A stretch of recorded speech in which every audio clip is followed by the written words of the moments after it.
is up, everybody, and a hottie, and welcome back to Cipher Secret. Today we will be reading episode 32, Royal Disasters Part 3. You shall fight me. Only one word went through everybody's minds at the same time. Fuck. Dipper was going to die, and he knew it. Dana had a slight smirk on her face, despite being worried for her maybe friend. The situation they found themselves in was amusing, to say at least. Would that qualify her as a psychopath yet? She hoped it didn't. All color had been drained from Dipper's face as he stared down at the demon lord, flabbergasted, unable to speak anything. Was that it? Was that how he was going to die? At the hands of the devil? Daniel looked very concerned, and that was visibly shown in his face. Azaf had a poker face, but his eyes were slightly wide. The two mentors, Kinessi and Beatrice, were impressed and scared for the poor child in front of their eyes. And Bill? Dear father, do you really think I will let my apprentice fight with you to death? The demon challenged as he pulled his apprentice behind him. Dipper happily complied and prayed Bill could talk Lucifer out of the stupid idea of fighting him. He really didn't want to do. If you do, you are deathly wrong. Bill finished in a strong, demonic voice with his fangs showing. It was his nature, a true predator, like a wolf. Oh, child of mine, your apprentice has caught my attention for something. I can smell his power from far away. He is different from any other lower demon I have seen. And how must I test that power and see if it really is what I'm thinking? Lucifer said, with its voice as strong and demonic as Bill's. Dipper's heart skipped a beat. Him? Different? But how? He wasn't any different from Azaf, Daniel. How could Lucifer smell his power? Was that even possible? Ever since he began that magical journey through the depths of hell, Dipper could only ask questions after questions. I don't care about whatever you're talking about. I won't let you touch one hair on my apprentice, Bill roared. Dipper no longer dared to protest and allowed Bill to try and protect him. However, Lucifer's patience wore off, and with a simple snap of fingers, the golden demon was gone. He teleported back to where he was before, near his sibling. Lucifer snapped his fingers again, and then a shield rose from the ground, surrounding both it and Dipper and locking the others out. Lucifer! Bill screeched while trying to knock the shield down. Dipper had never seen the demon so violent and serious before. Now that he's out of the way, let the battle begin. Dipper barely had any time to process the sentence, and it was like his life passed through his eyes. Flashes of blue, pink, and yellow filled the sky, covering the field in a massive, thick cloud of smoke and distracting Dipper long enough for Lucifer to attack him from behind. The demon lord teleported itself behind him, and with a beam of multicolored energy on his hands, threw it directly at its son's apprentice. Because Dipper was naturally weaker than Lucifer, the attack threw him across the field as he collided with the barrier, the only thing preventing him from escaping from that hell. The pain was real. It felt like millions of small knives stabbing him repeatedly on multiple parts of his body. The world spun continuously, despite Dipper's attempts to adjust himself back to normal. You already down, child? Lucifer asked teasingly. Dipper gritted its teeth and tried not to scream every curse word that he knew at the demon. His situation would not get any better if he got on Lucifer's bad side. Meanwhile, the others were watching the battle with worry. Despite being a half-demon, Dipper was still human. He could take hits, he could feel pain, he could die. I thought you were stronger than that. Have my senses failed me? Forcing himself up, Dipper tried to keep himself from passing out from exhaustion and pain. He would not let himself be defeated so easily. He was stubborn, he was strong. He was a Pines.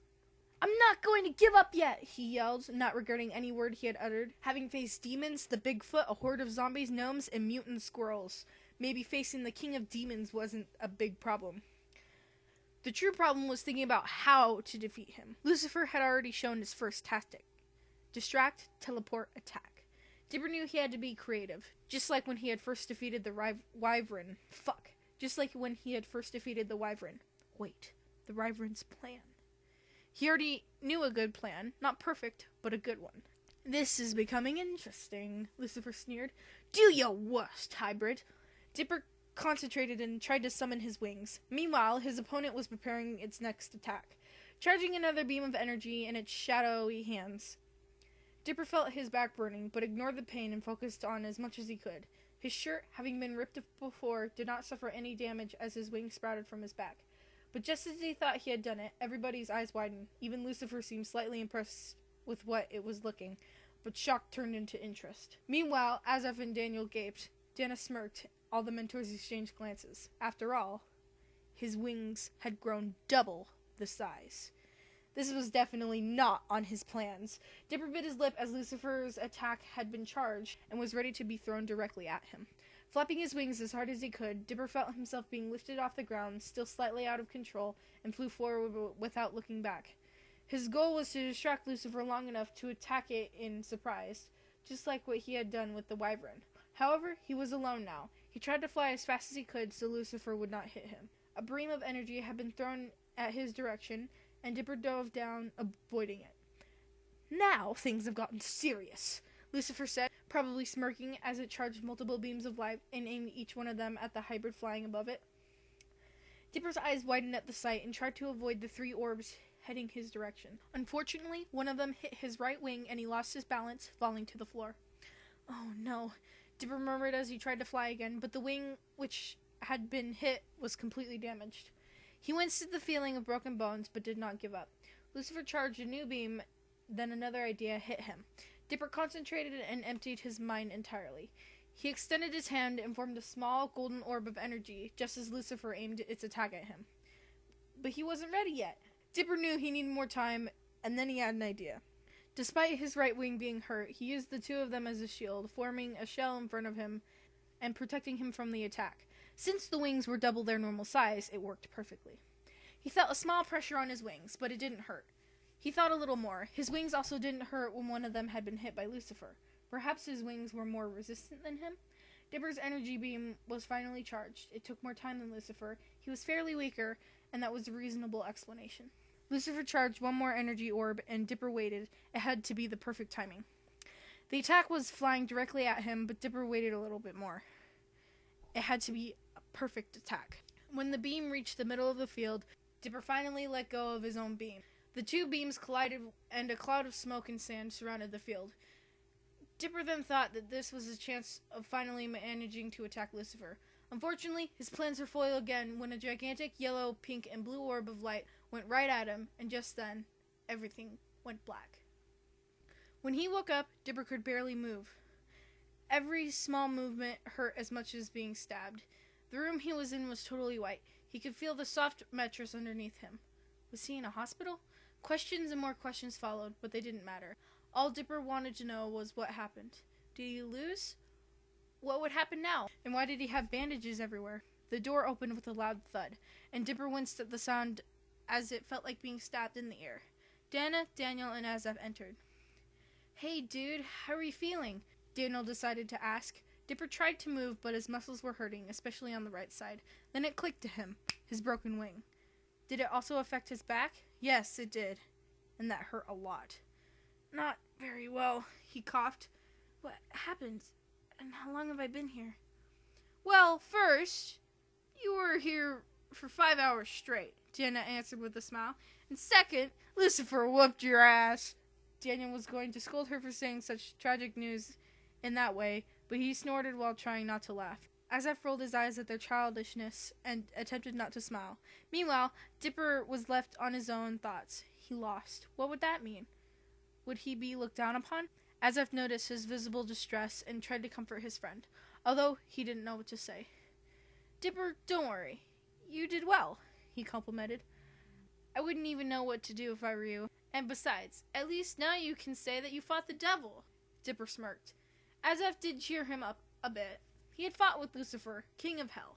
Well, he had lost as well, but he did put up a little fight. "I think you guys are forgetting we're in hell, and there are demons everywhere," Daniel pointed out. That made Dipper wonder where the mentors were, but that didn't matter right now. He smiled at Daniel. "I just fought against the devil," he pointed out. "I'm going to survive." Yeah, he was going to survive.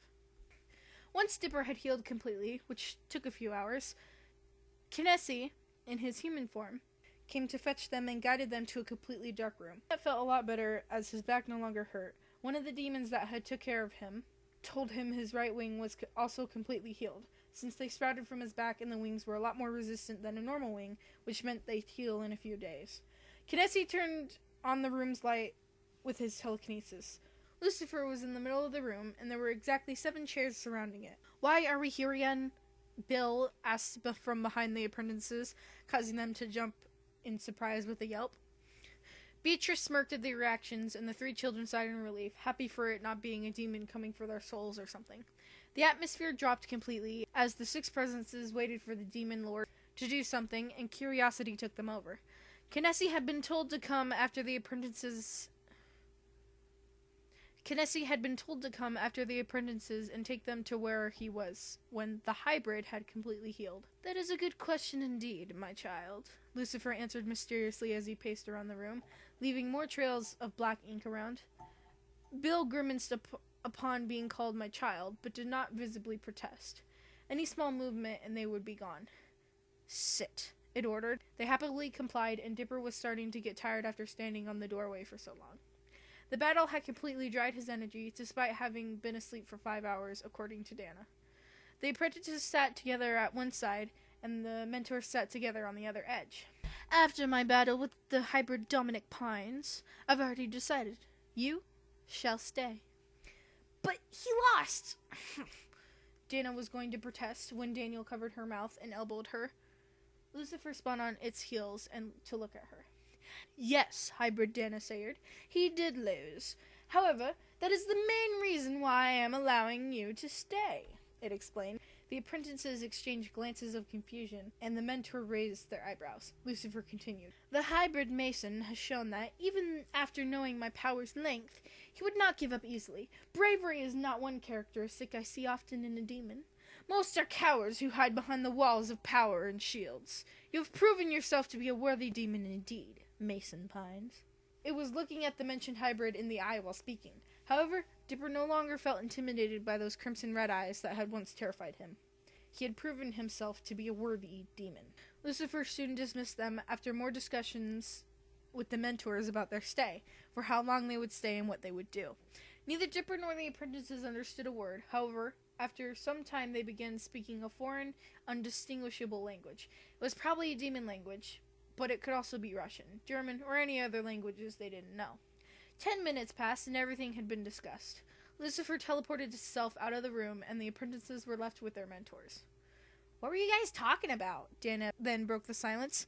The question was left there for a few seconds before Beatrice spoke. "We were discussing about our plans for this month and what we will do during our stay. It will mostly be training, since you need more physical and mental challenges which only exist in hell. Since your power also enhances in the nightmare realm, it will be easier to explore that power," she said in the minimal details, careful to not let anything out. "We'll be staying here for the next month." Everybody's eyes widened. 1 month in hell? They couldn't stay for an entire month.